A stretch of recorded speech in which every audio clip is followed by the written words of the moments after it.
Welcome to the To Fight For podcast. I'm Jamie. And I'm Heather. We're offering you a seat at our table to join our conversations, which center on healing through reimagining hospitality in relationships. This season, we are focusing on building and maintaining authentic, healthy friendships. Our friendship has been through the ringer, but now it's stronger than ever because we chose to fight for it. Our hope is to inspire you to fight for yours. Hello, everybody. This is Jamie. Hey, it's Heather. And we so far have talked about Heather and I's relationship. We've given you guys information on friendship number 1, friendship number 2, what that looks like. Remember, friendship number 2 is what we currently have. Friendship number 1 is when we were unhealthy. We didn't have such a great friendship. We weren't in a healthy spot individually, and we were not in a healthy spot together either. Right. Yeah. We've also talked about some conflict resolution and our conflict resolution and how we walked through all of that to be in friendship number 2 now. We wanted to begin our podcast series with our story and illustrating how we have worked through conflicts, because now we're going to be getting into some of the things that might come up in relationships, in friendships that we have to face. So we have to know, how do we approach someone? How do I communicate my feelings? What might that feel like to communicate my feelings? Mm-hmm. So we wanted to lay the groundwork, the foundation for how we started working through some of these issues in our own lives. Today, we're going to be talking about insecurity and what that looks like when it manifests itself in a friendship. So there's a long list of, ways that insecurity can present itself, can reveal its ugly head in a friendship. And moving forward from today's podcast, we're going to be talking about things like ghosting and narcissism and some other things that will present themselves in relationships. But today we're focusing on insecurity and what that looks like. Mm-hmm. This morning, I opened up my Bible to the 10 Commandments.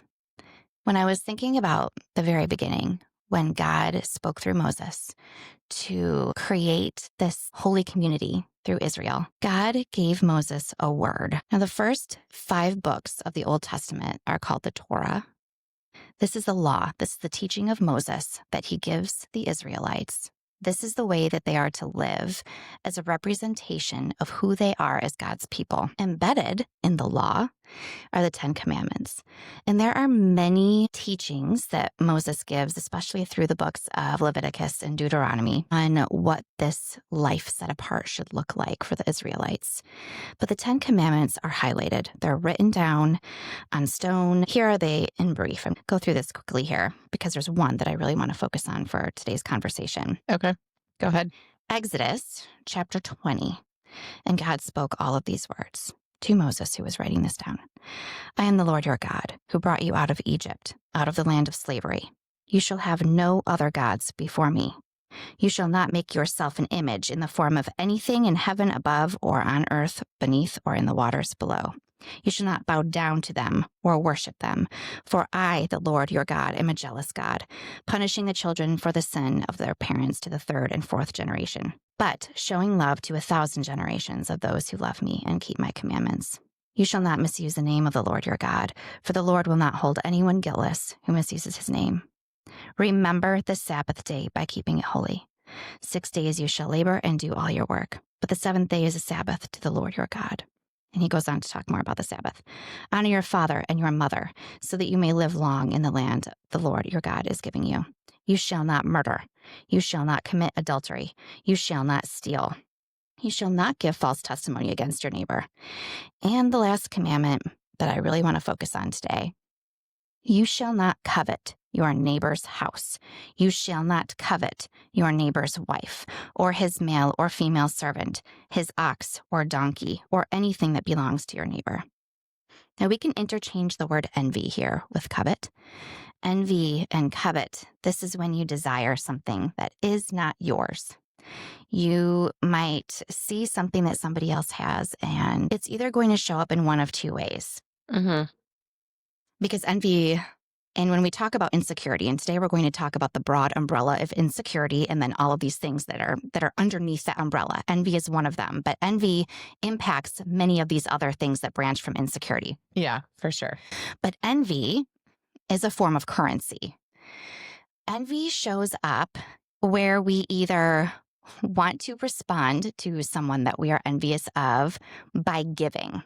So this can look like social media, when we see somebody on social media and they are wearing something that we like, or they have their house decorated, and we start liking and responding and, oh, where did you get that? I want that. I'm going to click that button that links your outfit to a web page. Okay, that starts to look like envy when we are coveting, when we're wanting, and we're wanting to imitate what we're seeing. It can also show up in withholding. So where we start to see something that we might want in a friend of ours, and I think we've probably experienced when a beautiful woman walks in the room and all the men look in her direction and all the women start rolling their eyes or looking away because, wow, she looks amazing. And we start to feel that envy and we start to withhold. Well, when she comes over here, I'm not going to look at her. I'm just going to act like I don't see her. I'm going to act like she doesn't exist because that protects my fragile ego right now because I'm feeling insecure about the way I look because she looks so good. So we Right. withhold what we want to give. We start acting and behaving out of resentment. So envy can look either way. We have this excessive giving or imitation because we want that, or we withhold because we're rooted in resentment. Mm-hmm. Yeah, for sure. And I want to add to what you were just talking about that envy is for sure. I want what you have many times in our culture right now, especially because of social media. Yes, this is the personal pain that we cause ourselves because of the desire of the advantages that other people have.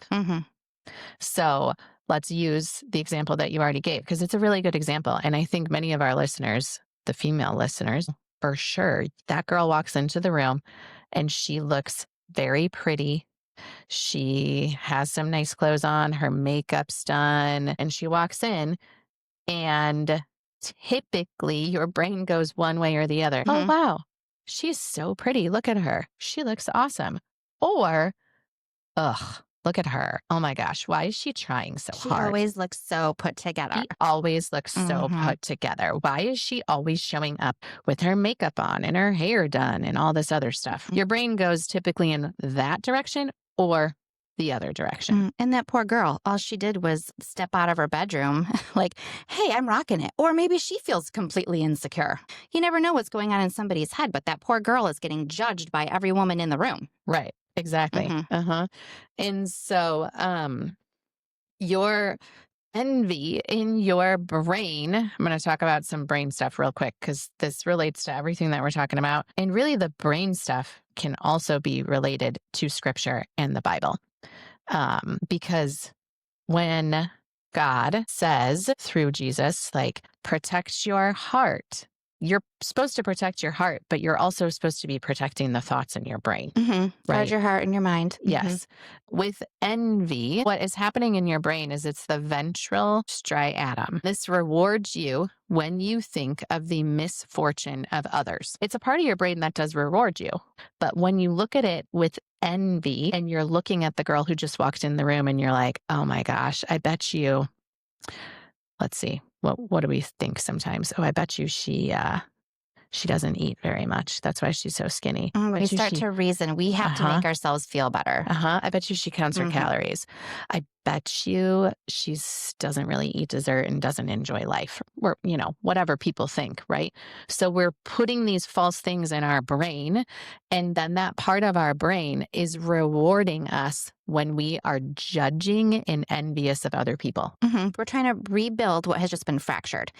It's crazy to me to think about that just something as simple as a beautiful woman walking in the room can upset our fragile egos. And then what we tell ourselves in order to build ourselves back up.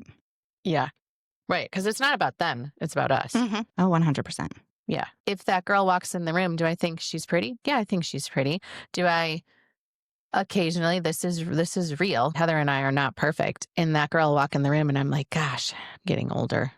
I've got some wrinkles. We actually just went out to dinner recently and I was like, man, I'm getting so many wrinkles. If I could have a little bit of stuff done to my face, I would probably do it. Of course, and my husband would never, ever allow me to do that. Nor would I. Yeah, nor would Heather. And so that was the whole conversation we had at dinner because those things, it doesn't matter how healthy you are. Some of those thoughts just come into your brain. They just do. But what we do with those thoughts, how we process them, how we sort them through in our mind is going to play out then what happens in our heart and what we Yes. project onto other people. And that's what impacts our relationships. And in our friendships, when we're experiencing envy, that's going to destroy a friendship. Yes, it is. Because now that part of our brain, the ventral striatum, anytime, let's say, for example, if something bad was to happen to Heather, she hurt her ankle or something and she couldn't wear cute shoes anymore because she does have really cute shoes. And I can't borrow them because my feet are so tiny. I have like tiny, weird feet. They're like not existent. They're little nubs. Yes, they're Like a so size tiny. 5 So she has all these cute shoes, and maybe we have plans of going out somewhere and she hurts her ankle. And now she's so upset because she can't wear her cute shoes. And then that part of my brain, I get rewarded in my brain because I'm like, oh, she doesn't get to wear her cute shoes. Now I get to wear semi-cute shoes because I don't really have cute shoes, to be honest. You have cute shoes. My feet are so tiny, I wear kid shoes. They don't make stilettos in your size. Yeah, they do not. So she doesn't get to wear her cute shoes on our dinner date or weekend. And I'm like, oh, look, she's going to look a little less cute, which is going to make me look more cute because now she doesn't get to wear those shoes. And then my brain rewards me and it affects my emotions and my mood the whole time. Then we're hanging out at dinner or that weekend or whatever we have planned. Wow. Yeah. So when we talk about envy, it's hurting our friendships. It's hurting all of our relationships, really. And it's hurting ourselves. Well, I want to cut it back into the Bible. As we are talking about the Old Testament and the law, and the purpose of the law was to guide the Israelites. We can jump back to the Gospels, or forward, I should say. And in Matthew, chapter 22, verses 35 through 40, Jesus is asked, "Teacher, which is the greatest commandment in the law?" Jesus replied, "Love the Lord your God with all your heart, and with all your soul, and with all your mind. This is the first and greatest commandment. And the second is like it. Love your neighbor as yourself. All the law and the prophets hang on these 2 commandments." Now, what Jesus did here was he reiterated what was spoken after to Moses writing down the 10 commandments. We call this the Shema. This law right here that Jesus summarizes, it doesn't mean that the 10 commandments are not important or null or anything like that. It doesn't mean that the list of guidelines and teachings in Leviticus and Deuteronomy are no longer apparent. But what happens here is he says, this can be summed up. The law can be summed up in these 2 things: love God, love others. And Jesus shows this by the way that he lives his life. When we open up the Gospels, when we open up Matthew, Mark, Luke, and John, and we are able to witness the life of Jesus, we see how he loves others, how he sits at the table with the outcasts, the sinners, the marginalized. We see how outward focused he is. He is not self-absorbed. He is not insecure. He is not focused on his dirty feet when he walks into somebody's house. Heck, he's a king and he's sitting down and washing other people's feet.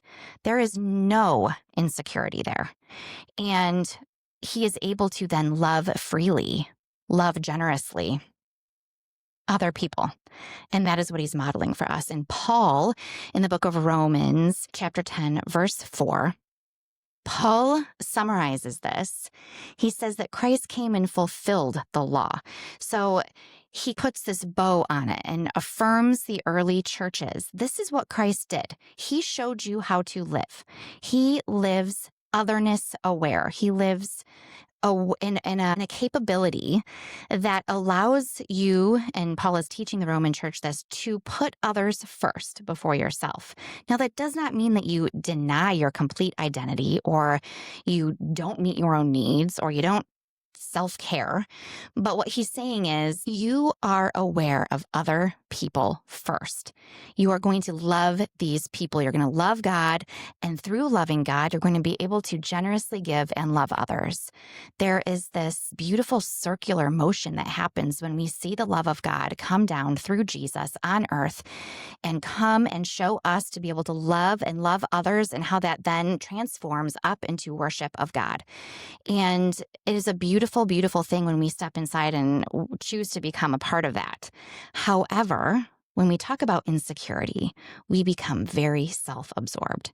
Woe is me. I don't like the way I look, or I think I want to identify insecurity as this focus of the self and what is broken, the things that we don't like about ourselves, and how we then project that onto other people. And that is not being otherness aware. Mm-hmm. And when we are considering our posture towards others and what hospitality looks like in relationships, when we are acting out of our own insecurity, the things that we don't like about ourselves, we have a closed posture. We're focused on ourselves. We have a protective stance. Imagine you being out in the cold and you're shivering and you have your arms around yourself. That's almost what I would say we look like when we're insecure. We're protecting ourselves. We're trying to coddle ourselves. Mm-hmm. But when we have an open posture and we are loving others and we are open and we are otherness aware, we have an open posture. We're able to love freely and generously. Mm-hmm.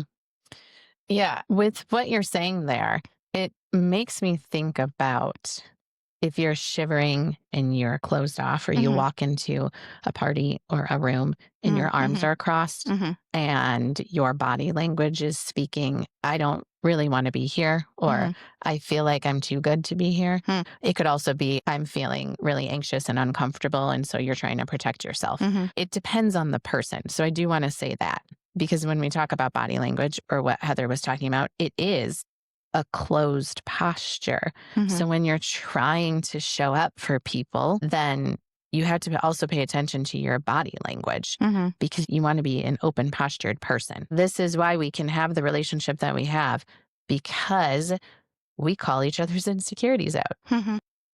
Yeah. which is not always fun. No, it's not. No. Yeah. But you are my rear view mirror and I can't see all my blind spots. Yeah. So you have to do that for me. Mm-hmm. And I'm thankful for that, because I do, even though I make mistakes, I want to try to be the best version of myself. I want to try to do well and right by others. And sometimes I need that. I need to be called out. Yeah. Mm-hmm. There was, what was this, 2 years ago? Our ice cream example. Oh. So before we talk about this, our ice cream example of our friendship, I think that it's probably important that we talk about the difference between envy and jealousy, don't you think? Yeah, okay. Because in our ice cream example, it wasn't envy, it was jealousy. You want to talk about it? You want me to talk about it? Well, yeah, I can start and then you can kind of tell me what was going on in your brain, Okay. because I don't know that. Okay. So sometimes on the last day of school, I will take my kiddos out for ice cream as a way to celebrate the last day. It's usually a half day. So in the past, I had gone with Jamie. This particular last day of school, I did not go with Jamie to go get ice cream. I showed up with another friend. So me and this other person and our kiddos are walking up to a small town ice cream parlor. And Jamie is sitting outside with her in-laws and her kiddos eating ice cream. So I walk right up to her and I'm like, hey, how's it going? How's it going? She, I'm not even kidding, sat there and did not look up from her ice cream. She was eating it angrily. I could see it. I could hear that spoon on her teeth as she clamped down on it. She was not happy to see me. Yeah. And okay, I want to add to your explanation is this is in friendship number 2. Okay, everybody, this is not friendship number 1.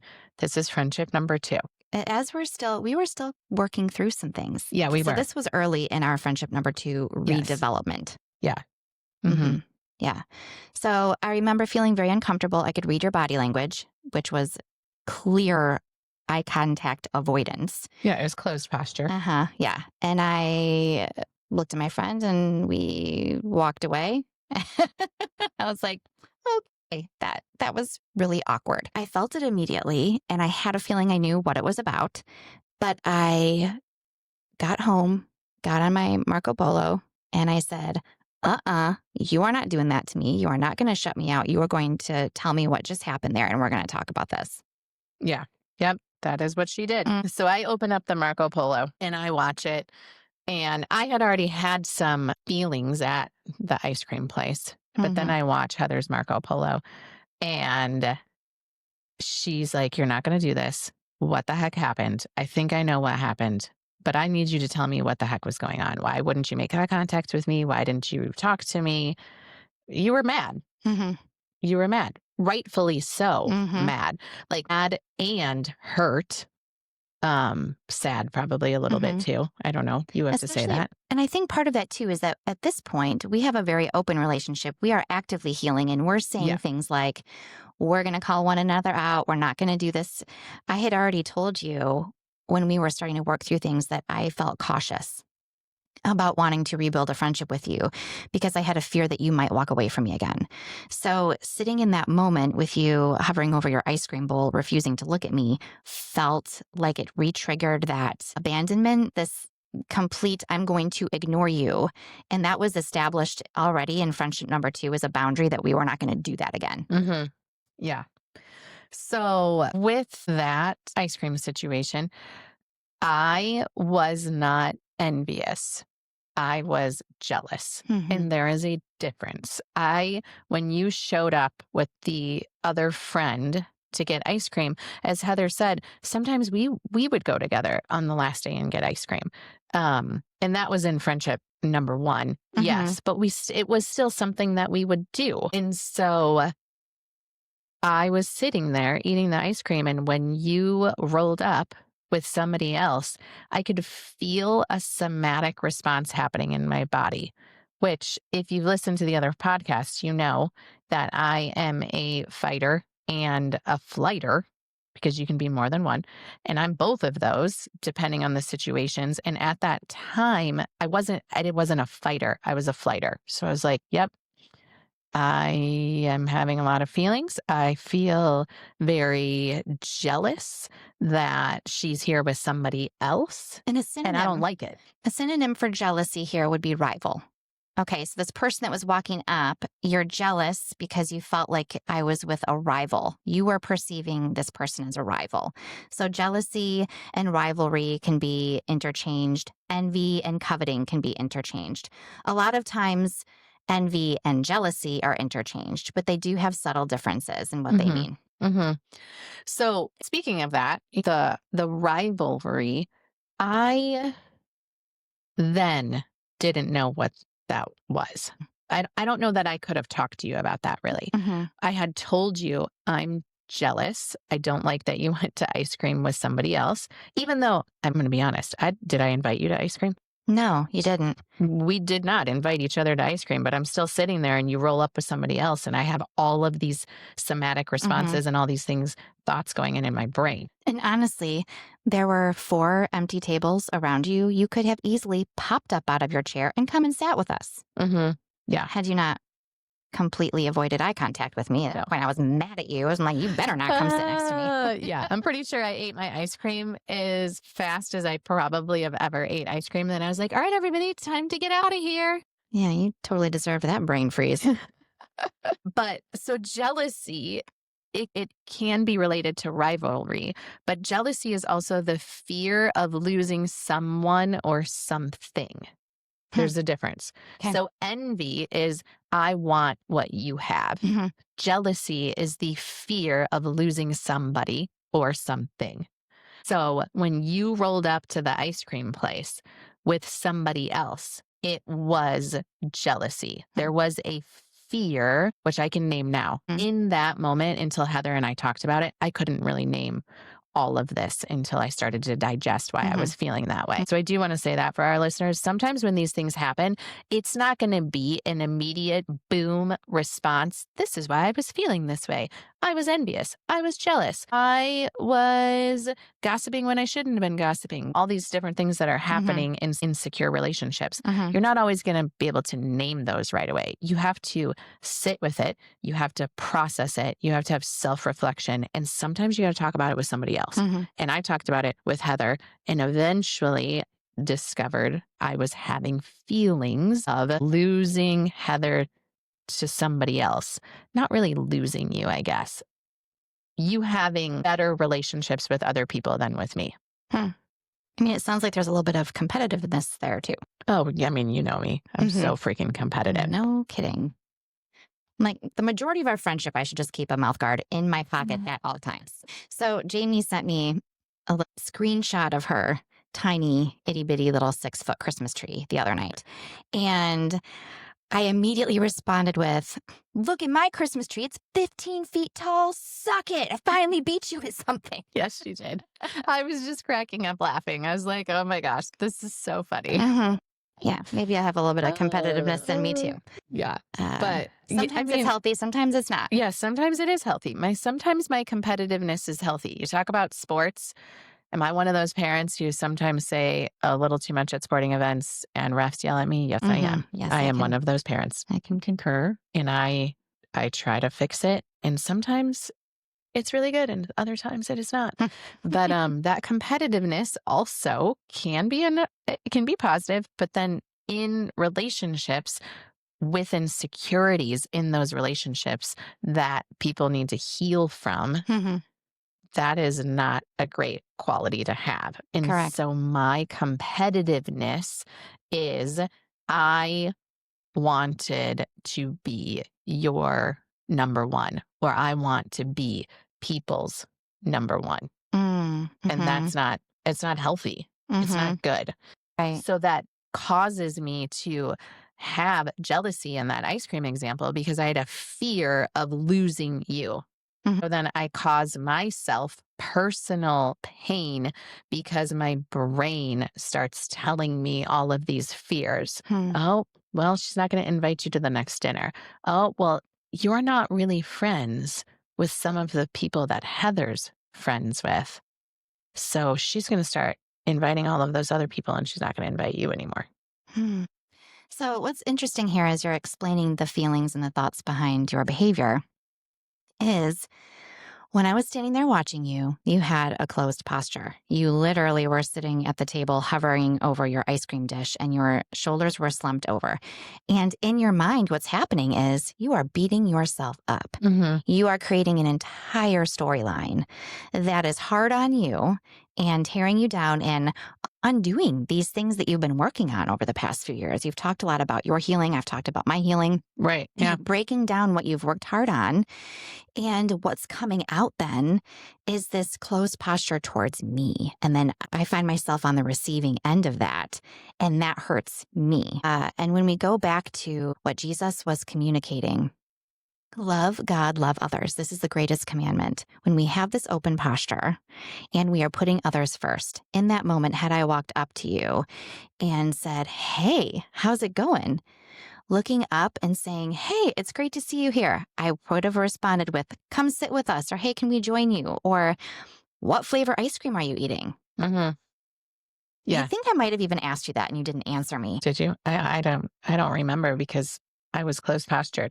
So that's the thing too, is some of these interactions that Heather and I have had, or speaking for myself, that I've had with other people, if I go back and I talk about them, my perspective and memories of the situation are so much different because I was closed posture. So you could have said, I don't know, a number of things to me, and I don't even remember you saying them because my brain was flight.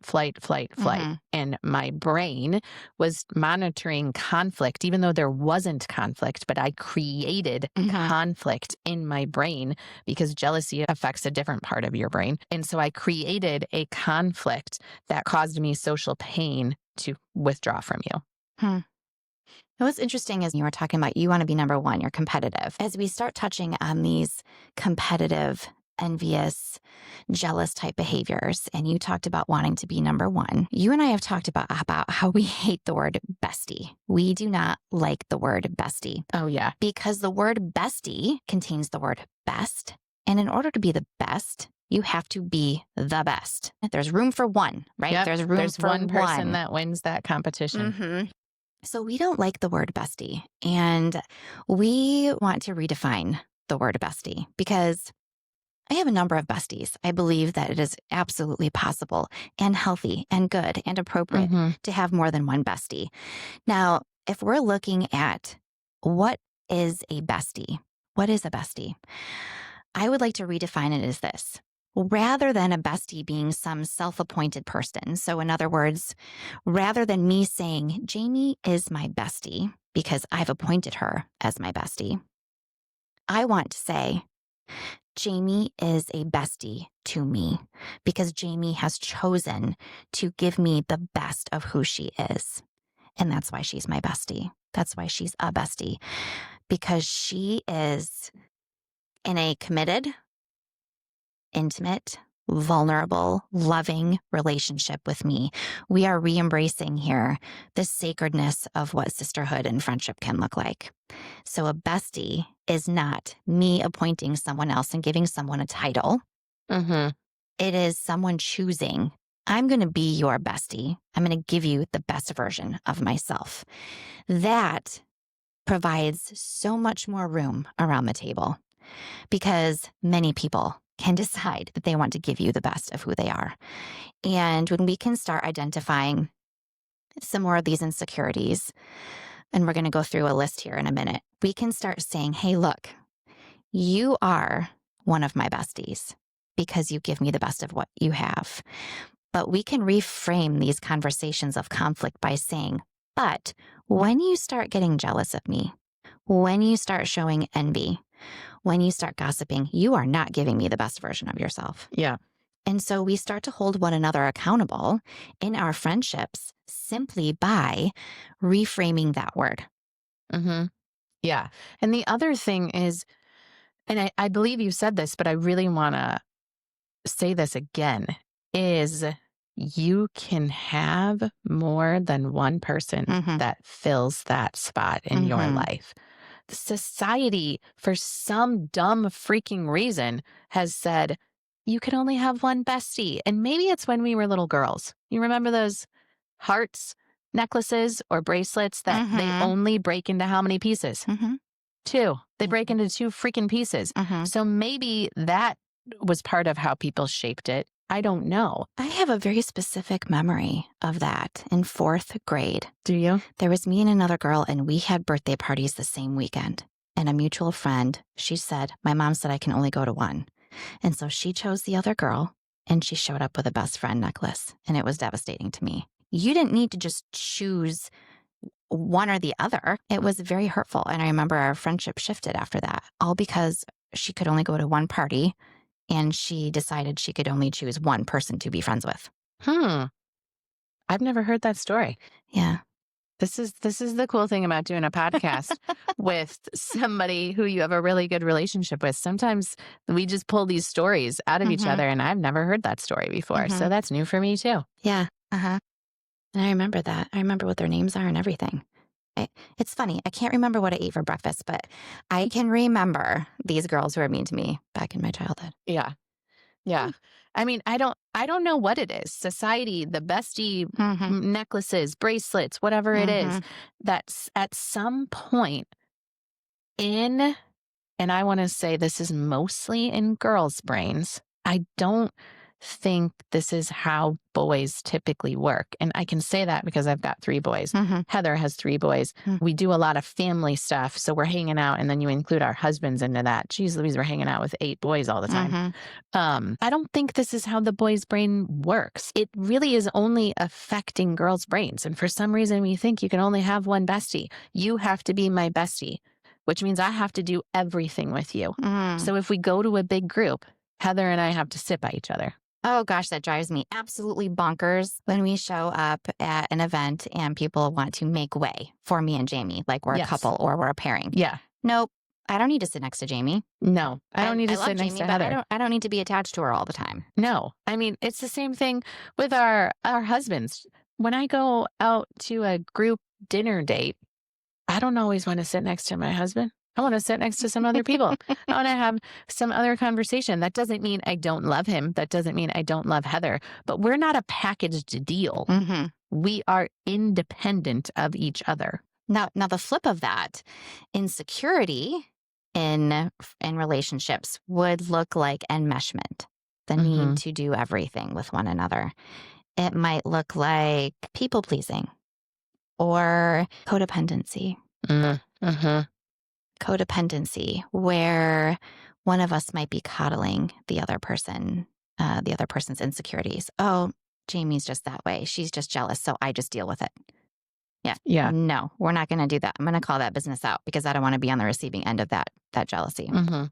Instead of just talking about how we were feeling or the stuff that was coming up, again, ice cream example, since we Mhm. shared that, instead of Mhm. me just having a conversation with Heather after the ice cream, because I wasn't going to do it then when a bunch of Mhm. people was there. Mhm. But instead of me just recognizing this is what's happening, I'm going to process this and deal with it later. But I'm going to make eye contact and I'm going to say hello and I'm going to push through these uncomfortable feelings that I don't really like and I don't know why I'm having them, but I'm going to push through them anyway. And then I'm going to have a conversation. Mm. It was just probably some blaming, but so much jealousy. Mm. And that caused a lot of insecurity.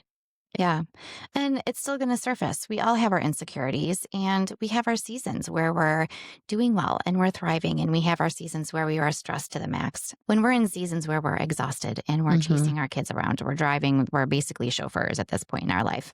And we're showing up to games and church events. And now it's the holiday season and we are showing up at Christmas parties and concerts. The daily grind of life and stress are going to wear us down. And I would venture to say I am probably going to be triggered or feel more inclined to have some sort of insecure response to something because I'm just not on my A game. And as we keep going down this list, as we talk about some of these signs of insecurity, we've hit on envy, gossip, codependency. It can look like exclusion. Ooh, that's a good one. Yeah. Yes. So exclusion can often be mistaken for envy. Yes. So let's say, here's the example here. You and Laura and Mary, we don't know a Laura or Mary. I'm trying to use names we don't know here. You and Laura and Mary and me are all really good friends, the four of us, but you're just annoyed with me or whatever. So you decide you want to have a dinner out with just Laura and Mary, and you make the decision to say, we are not going to invite Heather and just the three of you go out. That is exclusion. There's a conscious decision that is made to not include me. Mhm. Okay. Now, let's say there's a weekend when I am gone with my husband and the three of you decide to go out to eat and you don't invite me because you know that me and my husband are gone. And I come back a week later and I say, hey, I saw pictures on social media and the three of you went out for dinner. Why would you do that? I'm kind of upset that you would do that without me. That would be envy. That's on me this time Yeah. because I'm looking at what you did and I wish I was there. Mhm. You did not intentionally exclude me. You knew I was gone. You knew I was out of town. That was not an exclusive act against me. That's me being envious of what the three of you did. Yes. Uh-huh. I also want to add to what you said, because I think we should talk about this with our listeners. Let's say Laura and Mary, Mm-hmm. and the four of us are friends, but I decide, you know what? I want to go out to dinner and get a glass of wine with Mary. And that's the only person I'm going to invite. Mm-hmm. And maybe we do take some cute pictures on Mm-hmm. a couch somewhere and we post them. Mm-hmm. Yeah. Now what? Did I exclude you? No. What I would say, you're cultivating a friendship with her. And it is so important that we champion one another in our female friendships. So when you go spend one-on-one time with somebody else, I say, have a great time, Jamie, because it's so important to have that one-on-one time. We need that intimacy as women. We need that. Mm-hmm. We were created for deep, intimate relationships. Yes. And I need to know too that I have the freedom to be able to go hang out with another friend and you're not going to be envious. I don't have to invite you to hang out with me and another friend. I am okay to go hang out with somebody else and to cultivate and build up that relationship in a healthy way, to be able to check in with that person, to hear what's going on in their life. When we start dealing with this envious behavior, where one of us gets envious of the other person in their relationship, then we start dealing with enmeshment, poor boundaries, things like that, Mhm. where I can't do anything without your approval. That's very, very unhealthy. Yeah, for sure. I want to talk about social media and exclusion because I think it's really important. When you're on social media, and let's say there's a weekend and on Friday night you go hang out with Mary and just the two of you go Hmm. out. And then on Saturday night, maybe you hang out with Lauren Hmm. and then post pictures. So I see pictures on social media of Heather with both of those people that I am also Hmm. friends with. Hmm. And I didn't get invited to either one of those things. So now I'm looking at social media, I'm looking at their pictures, Hmm. and I'm now telling myself I was excluded and I didn't get invited. How dare her? Damn you, Heather. Jeez. Just took a blow to the mouth right there. Ah, so is that you purposely excluding me? No, I'm No. not excluding you. I'm cultivating relationships with these other Yes. people. And that's a good, healthy thing, because guess what? If I've already done one on one dates with them, you're up next, babe. And I think it's okay too to have healthy expectations regarding reciprocity. I think this is kind of Mhm. leading to that as well. We Yes. can't always expect an invite when we're never being the inviter. So if you're feeling, hey, I'm looking at all of these outings and I'm not invited, or I'm not having this one on one time, reach out to me and say, hey, I really want to spend time with you. It's been a while since we've hung out one on one. So I want to know that I'm not the only one doing the pursuing. I want people to pursue me as well. I want to Yes. know that I'm worth your effort. Mhm. And that is huge and something that I honestly have struggled with. And I think you have too. We've talked about it. Hmm. When I feel like I'm always doing the inviting, it's usually by a person, and Hmm. I'm inviting a person over and over again, and I'm not getting an invite to go get a glass of wine or a Hmm. cocktail or go to dinner. I mean, it could be something really small, right? And I'm not getting the invite, I start to pull away then. Hmm. And it doesn't have to do with insecurity. Well, you don't want to keep chasing after a person. Right.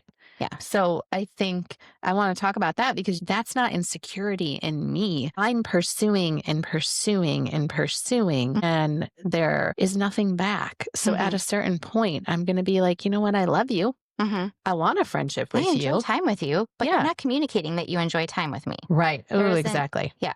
Hmm. Hmm. Yeah. Yeah. So that's hard too. And should you have a conversation Yeah. with that person? Hmm. Yeah. You always say yes when I invite you. So why don't you ever invite me? What's the barrier there? Is there something that we need to cross? I think sometimes it just is a difference in expectations or the way that we see the world. It can Hmm. be even from a fear of rejection. I never ask because I never want to be rejected. Although if you're really looking at the relationship and the person that's pursuing you, that's probably an irrational fear because this person's already pursuing you. Right. Yeah, exactly. So, speaking of some other things with insecurities, I want to talk about offenses to someone else's boundaries. Yeah. So, I am allowed to just say no. I'm allowed. I get invited to something and I don't want to go. It's okay to say no. It doesn't mean that the other person that did the inviting and is receiving the no needs to take offense to that. Yes. And I think so many times people do. That should be okay, Mhm. but it's Yeah. typically not. Mhm. That's not respecting people's boundaries. When you don't respect people's boundaries, that is on you. That is not on them. Mhm. You should be able to say, you know what? Thanks so much for the invite, but I'm going to pass. Mhm. Thanks for thinking of me, but I actually just want to stay home. Mhm. And that's the other thing is you don't have to give a reason. Yeah, you don't really have to. No. And I tend to be the type of person I give a reason. I'm still kind of working through that. I don't know why I'm always giving a reason, but I feel like when I get invited to something, I have to say, oh, thanks so much for including me, but we have soccer all weekend, or I can't come because we have this all weekend. Oh, okay. Nobody asked me what I had that weekend. I can just say, thanks for the invite, but I can't make it. Hmm. Yeah, we Done. don't want to be misunderstood. I think and this really does lend to the health of the overall cultural mindset Mhm. of always having to over explain, always having to have a reason, making sure that our self image is pristine and intact. A simple no is not going to be well received, but we want to change that. No should be sufficient. It's okay to say no to something. It's okay to not invite someone. We're Yeah. done with obligatory invitations, right? If you have a Yes. good, healthy relationship with someone, invite them. If you don't, guess what? You are not obligated to invite them to your social gathering. Hmm. We can start making decisions that promote the health of our peace, our inner peace. We've talked about that. Sometimes making peace means being intentional with our boundaries and saying, yes, I'm going to keep letting this person in, but I need to reorient myself around this particular person. I'm going to love them when I see them out and about. I'm going to embrace them. I'm going to give them a hug. I'm going to ask them how they're doing, but I'm not going to keep inviting them into my home anymore. Yeah.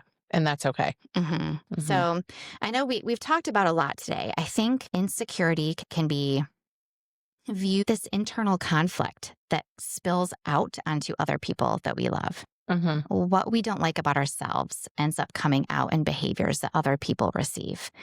And when we can start identifying what that is that we don't like about ourselves, whether we are unhappy with our looks, so we are envious of a Of the beautiful girl. woman, Yeah. The right? girl who walks in the room. Or maybe I really am having a hard time in my own current marriage, and I'm going to gossip about this other person's marriage because I just witnessed a petty fight in a restaurant. And oh my gosh, did you just see that? Because that's reinforcing the fact that Hmm. I have an unhealthy marriage. Yeah. Or I'm going to be really, really upset that Jamie just went out to dinner with somebody else because we're completely enmeshed and she's not allowed to do anything without me. And I'm going to be jealous of that. These are symptoms of insecurity that are coming out and they're starting to impact my friendship if I don't start dealing with them. Yeah, for sure. And some of these things which fall under insecurity, you and I are going to have separate podcast episodes to talk about each one. We have a whole episode about ghosting Hmm. And narcissism. and narcissism. And so all of these things flow together and Hmm. are connected Hmm. in unhealthy friendships. So I think that's all we got for today. Is there Hmm. anything you want to add as we sign off? I think I want everyone to keep in mind that when we are responding, you've talked a lot about somatic responses in situations. When we start feeling something negative, we need to pause and ask ourselves why, Yeah. because it's rooted in us, it's Mhm. stemming from us. Is this something that we can work through? Do I really need to be envious of this? Do I need to be jealous of this? Am I upset that someone else is hanging out with someone else? Is that really something I need to get worked up about? I think if we can breathe through, I am okay. I am healthy. This person loves me. I feel secure in this relationship. I know this person loves me.